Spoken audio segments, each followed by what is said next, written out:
Well, hello and welcome to another Fox 411. And Jay might be joining us here in just a little bit. But for now, it's just me and my guests here, Rachel and Tom.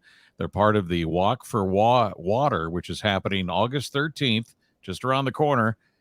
It's a walk for water, and it's to help out the families and the children in Uganda. And we've had guests on in previous weeks talking about this. In fact, I remember talking about it last year as well. And you guys are continuing on, and Rachel, I don't know you two very well. Tom, I know you're kind of one of the instigators for this whole thing, but why don't you guys kind of introduce yourselves here, and let's let ladies first. Rachel. Okay, thank you. Yeah. Yeah, Tom's he's the head here. Right. But I'm his sister, and we started Hope for Women International uh, in 2008, I think. And we're located in Forest City, Iowa, right next to Wendy's Way.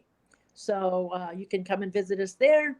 And we're very involved. We say that Hope for Kids, Water for Kids is our brother organization. So we work very closely with them on events and mission trips and things like that. Sure, sure. And Tom, I guess let's go back to when you first thought this was a cause. Can you take us back there and tell us I guess, the brief story of why you wanted to get involved in this project?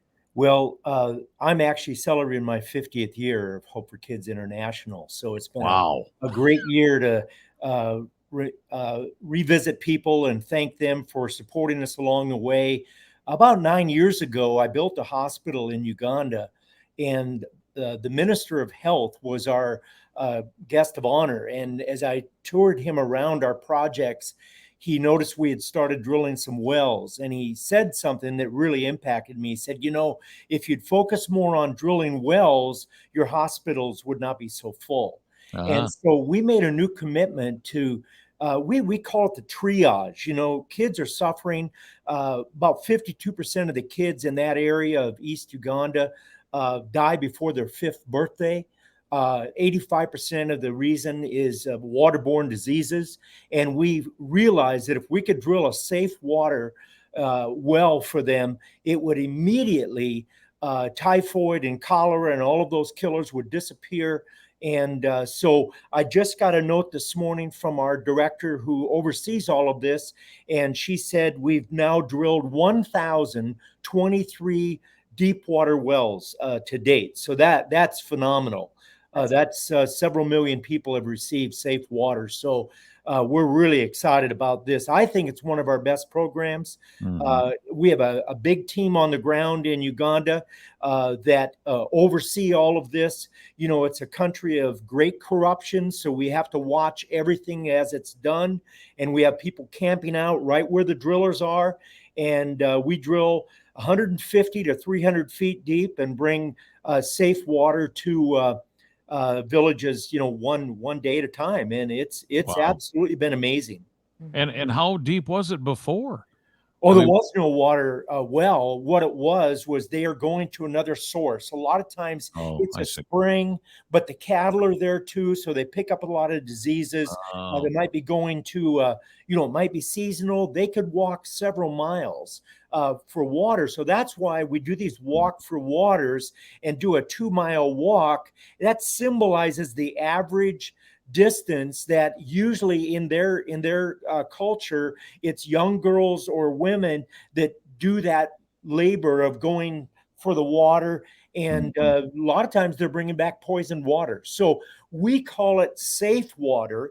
Not Mhm. only is it safe to drink, but it enables the girls who usually spent several hours going to get the water now to be able to be educated and go to school. It allows the women to do some businesses and different things, and that's what Rachel with Hope for Women is involved with. So it not only immediately eradicates these terrible diseases, waterborne diseases, but it gives employment, the Sure. standard of living, the safety of these girls who could be attacked on their way to the water source. But you can look at our website, waterforkids.org, and see a lot of the original sources where they were getting water. And I just got back a couple Wow. of weeks ago, dedicating a bunch of wells, and it's still, after all these years I've been doing it, still moves me deeply to see what they were having to trust in for water, and now to see this beautiful, clean water coming out that I can sit there and cup my hands and drink. Also, it's so clean.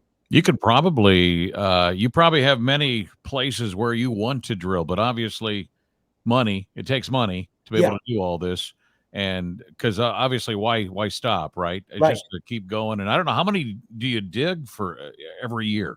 How We many? do. We average around 100 a year. Oh wow, okay. We're trying to increase that. We have the capacity there. We have several drillers that we've hired that do the drilling. We've got our team. The need is great.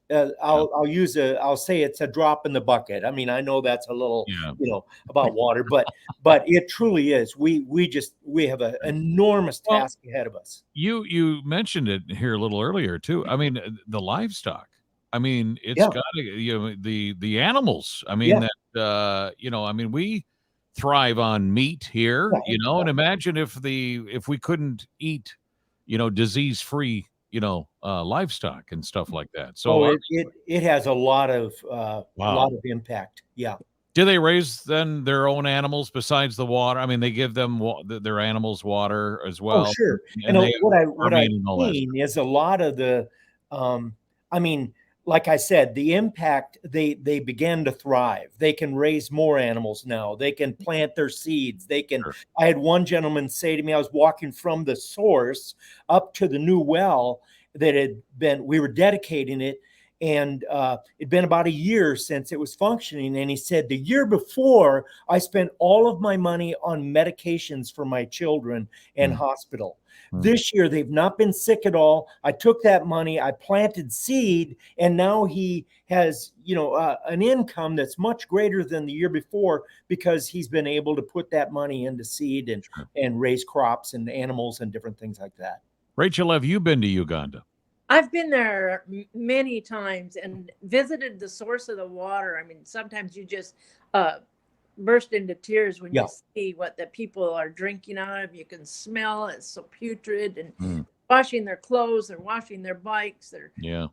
and everything in this water. And then here's these kids coming and with their buckets trying to get some water. Sometimes it's a mud hole that from a recent rain. And I mean, it's heartbreaking to see. And then when you see the joy of, I've actually been there when they've hit water and you've seen the water spray out of the ground. It's like, oh my gosh, it's so thrilling. Exactly. It's like playtime, Yeah. all of a sudden. I'm I guess kind of maybe curious, Tom. I expected it maybe to go deeper than 150 feet, but I mean, I don't know. I lived on a farm, and I mean, we were drilling 400 to 800. Mm. I mean, and here in America, so I can't imagine Uganda. I mean, obviously the soil's maybe a little bit different. Is it Yeah, legit? A and little it, bit? it just depends. Like I'm in Oklahoma, and here we go from 5 to 1,000 feet, Yeah. 500 to 1,000. There, we've found 150 to 300 feet is considered a deep water well. Okay. We've heard of organizations drilling shallow ones, but we've water tested it. At 40 feet, it just isn't enough filtration to really be considered a deep water well. So Sure. it's there. It's Mhm. right under their feet. If we could just it's $10,500 per well, and that's the World Health Organization said that's the best donation charitable gift you can give is water. And we started with galvanized pipes. Now we're using stainless steel, and we're saying they're going to be there for 30 to 50 years. I was Mm. talking to a gentleman yesterday. I said, imagine a kid born 50 years from now is going to benefit from that Yeah. well that we just dedicated. So Exactly. it's a great gift. It's a lifesaver. Changes everything for everybody in that area. Help us visualize what Uganda looks like. I don't know. There's lots of Well, things going through my head. I mean, some Rachel, you've people, been there like yeah, 30 times or whatever. You tell us. yeah. What's it look like? I mean, is there Like sand, a I, lot of sand, or is it hot? It must be hot, right? It's No, not. it, Okay. no. it's on the equator, so it's kind of the same all year, I think. Right. Um, Oh, but it's always like 88, right? Not yeah, necessarily. Okay. okay, it's hot. No, um, I don't know. It depends on the season that you're there, and sometimes it's really lush and beautiful, like Iowa. Okay. Other times it can be drier, Yeah. uh, but a lot of dusty roads when you're traveling. We don't have the interstates there. Mhm. Um, they are working on their roads there and doing much better than when we first started Yeah. how many years ago. But I mean, it's really a step back in time. You go out in these villages, people are living in mud huts and Hmm. cooking over Like open fires. adobes. And I uh, remember making adobe bricks back on a mission trip when I was a kid Yeah, yeah, down some in New are Mexico. adobe, Yeah. thatch roof. yeah. I know how to make those. I still Well, come with us. We'll let you do it. yeah, no. And then an important part of this is there's usually no electricity in these Yeah, villages, so it's all yeah. just a simple hand pump that children can run. It's a very solid structure that's pretty much indestructible.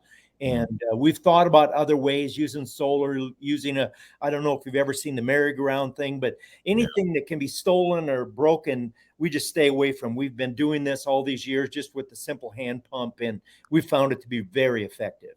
How about on the upside of this whole thing? How would you describe their gratitude for all this? Oh, see, Yeah. that's what's great Yeah. is one of the options that we offer 3 times a year or 4 times a year. We take teams from the U.S. over there, and a lot of the people traveling with us are people that donated that well in the memory of somebody, or a part of a walk for water. And then we take them to the village, and Mm. the village welcomes them with music and dancing, and Right. oftentimes the donors are handed a goat or a chicken or a couple chickens or a turkey. It is a celebration that you That's awesome. cannot imagine. They're very grateful. Right. And one of the things that makes our organization unique in our water program is that we have, villages apply for this water. One of our guys goes out and interviews them, and then they select a water usage committee, which is people, there are children, there are women, there are men, different tribes, Christian, Muslim, whatever. We Mm. mix everybody up. And then that village, when we decide and send out our technicians to find out where the water is, we have that person donate that land to us, so that well is not on anybody's property, so they can't put a padlock on it and say you have to pay, or you're a Muslim or you're Christian, you can't do this. And so the system we have in place with the water usage committee really values that water, so there's a lot of gratefulness there, and Awesome. and not just the celebration when we show up, Yeah. but there's a lot of thankfulness that they've got that I'm that sure all they need to see is the machinery, right? And they go, "Oh no, here we go. We're gonna get ourselves Yeah, some I water now." sometimes I marvel that our big trucks get back into some of these places. They have Yeah, to go down goat paths, and I have no idea how they do it, but yeah. they Well, get there. the easiest thing for people to do is obviously be part of this cause that you're going to Yes. do on August 13th. Let's talk Yeah. about that a little bit here. The Walk for Water. What's all going to happen? How do they register? How do they get more information? I know it's scrolling on the screen here, and you can go. They have a Facebook page for those of you that are listening to the podcast right now. Walk for Water Forest City. You can actually go there. But let's talk about the day itself on that Sunday. Rachel, go ahead. Oh, it's going to be a fun day. Yeah. We'll be there about 2, and then well, you can actually register that day if you haven't pre-registered. It's good to pre-register, but you can come that day and register. And My bring a daughter group will with you, right? Not Mhm. just yourself. Not just yourself. Bring a group with you. Bring Yeah. everybody. Yeah. Yeah, yeah, Family. You bet. Yeah, Nate said to remind everybody that if they could carpool, to try to carpool, because Yeah. it looks like we're having a big number of people. So yes, Okay. that's really important.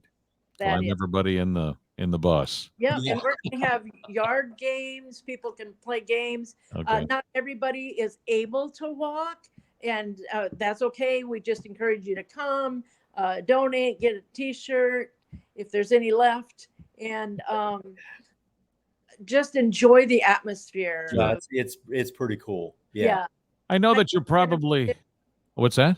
Hy-Vee will be there with cookies and water, and Okay. the whole community the involvement is just incredible. There's a number of churches and businesses that are Right. involved, and it's just going to be a real party atmosphere. So fun. After the fact, after this Walk for Water, so do you try to plan a mission trip like once a year or with a Well, group we of already people? we already have our 2024 numbers out there, our You dates. do. We Okay. we we go. We're all over the world. So Yeah. the Uganda is where we're drilling the wells. So people can look on our website, hope for the number 4 kidsinternational.org, and see when the dates are. I know there's one in March going to Uganda. There's one the 1st of July. I think it's July 2nd, and then there's one 2 weeks later. It's a 2-week trip. You get introduced to all of the facets of our organization and what we do, and it's Mm. it's amazing experience. Then we go in November again also. Oh, that's wonderful. That's great. Well, keep putting smiles on those kids' faces, and they got it. I mean, I'm just trying to picture.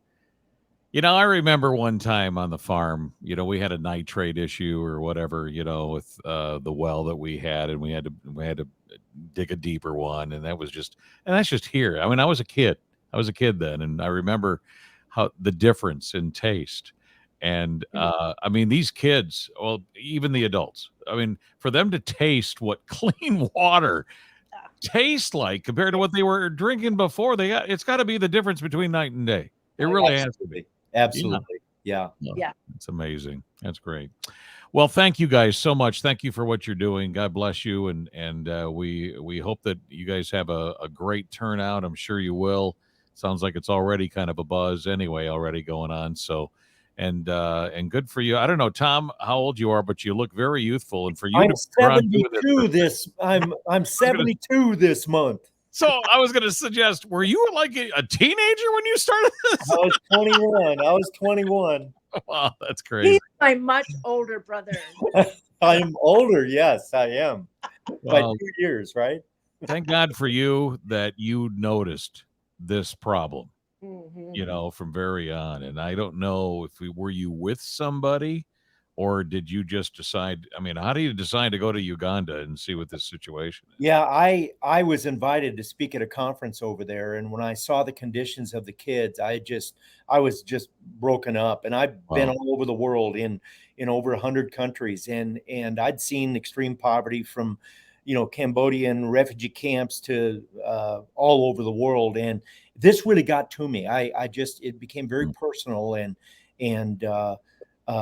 I decided to recruit people to go, and as it's gone, we've been able to build schools and churches Yeah. and medical clinics and Right. hospitals and I'll drill all these wells, and it's That's way beyond anything I dreamed of. And there a lot of people have championed this. They've taken it personally, and they've donated. They've gone with us, and it's just I'm in awe when I see what's happening all around the world. one more thing here, just to kind of picture it, so we can picture this in our mind, because I don't even think, if we've never been over there, I don't think you can fathom, what this whole situation is all about and what the issue is. But I mean, I visualize villages. Is Yeah. that what this is? Village? I don't see towns or cities. I know you're talking about building schools and hospitals and things like that, but I mean, like, I'm imagining this just as a big village, maybe. Well, no, there are major cities. There's Oh, there are. modern Okay. cities. There's a cosmopolitan, mopolitan. Yeah, I'm screwing. Cosmopolitan, yeah. Yeah, cosmopolitan. I'm thinking of the ice cream, I guess. Yeah. But anyway, big cities, with modern everything, and Yeah. so Okay.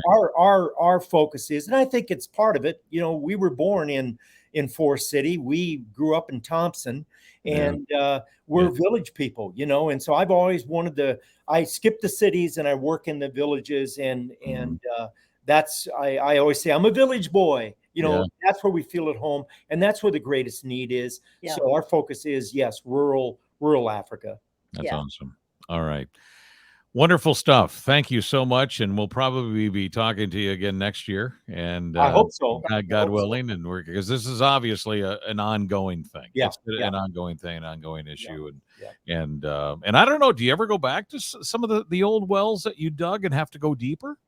Well, we Sometimes. have a whole committee called the Rehabilitation Committee, and they go back and replace like galvanized steel that we started with Okay. stainless steel now. They go back, and there's a system all set up where Okay. every well we've done, 1,023, is GPS coordinated, and we can know. They can call our director there in Uganda and say there's a problem, and they go repair it. So my thing is, I don't care how many we've drilled. I want to make sure they're functioning. Yeah. Right. And they are functioning, and it's an amazing program that a lot of well drilling companies just do not address that issue. But yeah, I can take you back to where we first started, and you'll see a functioning well. That's crazy. Sunday, August 13th, Pilot Knob State Park in Forest City. If you want to go to their Facebook page, it's Walk for Water. That's the number 4, by the way. Walk for Water, Forest City. And Rachel and Tom, you're both going to be there, right? On the 13th. Yeah. So, if anybody has any questions for them, rock right up. That's what they're there for. And you can be part of this great, basically gratifying. It's just a gratifying thing that you sure can is. do. Yeah. And I don't know how long the walk is. How long are you trying to simulate the walk? We usually what the go kids have to, right? about 2 miles. Yeah. 2 miles. So Yeah. people can choose to walk a little bit or wheelchair it or whatever. You could bicycle it if you want to, you know. Well, I know. And we got all good things here, of course, but maybe to simulate it, I think that it even says in the Bible, you walk in there, just walk a mile in those shoes, in other words, that's take what we your do. shoes off, Yeah. walk barefoot, because Right. they certainly probably don't have. Yeah. There you go. All right. Well, thank you, Rachel. Thank you, Tom. Thank and you. It's Walk for Water in Forest City. So thanks much. Thank you. Oh, by the way, this Fox 411 is being brought to you by CG Public Health, cghealth.com.